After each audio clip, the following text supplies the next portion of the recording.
Right. And long time ago, as they say, once upon a time, I was a kid, had a dream.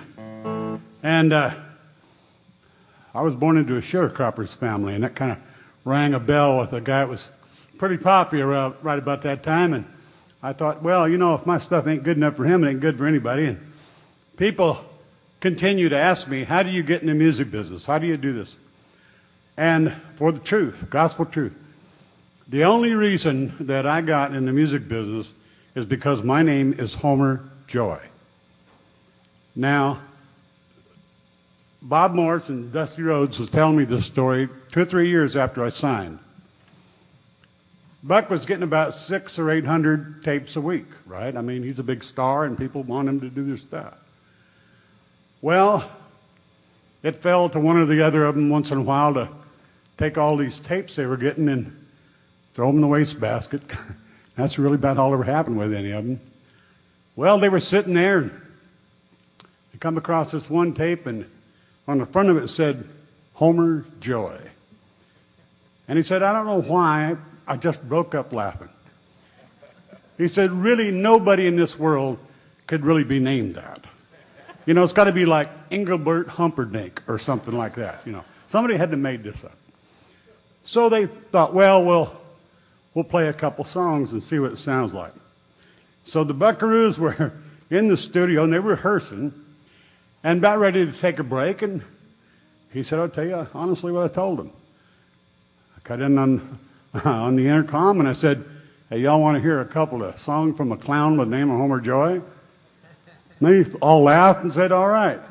So they came in the studio and they played one of them and they didn't think that was too bad. And they played a second one and wasn't too bad. So about halfway through the third song, well, publisher told him, go get Buck.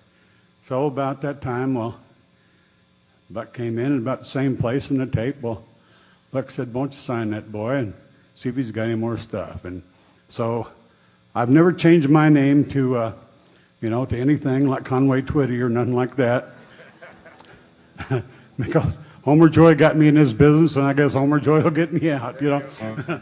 But anyway, Buck is, I think we overlook sometimes what kind of people are really behind the big stars and all this kind of stuff. And I'll share something real personal with you. Like I said, I was born in a sharecropper's family like he was. And what is really odd to me is he would talk about stuff, and I didn't really kind of catch on what he's talking about. And I told him one time, you know, I really don't relate to none of that kind of stuff, but I do relate to Elvis Edgar Owens really pretty well. And, you know, after that, me and Buck talked on that level the rest of the time. I said, you remember that kid from Sherman, Texas, that didn't have a snowball's chance in hell of ever accomplishing anything? Well, I come from Arkansas, you know, without a snowball's chance in hell of accomplishing anything. So I relate to him real well. And that's the kind of man Buck Owens was. He might have been a lot of things to a lot of different people, but I remember one time I'd just sold 3 million records of songs I'd written, and all of a sudden I just went blank. And he called me. I was living in the state of Washington. He said, I know something's bothering you. I want you to come and talk to me. I went in his office, and he had this pile of papers on his desk. And he said, you know, I don't know what's been bothering you. He said, but I know something is.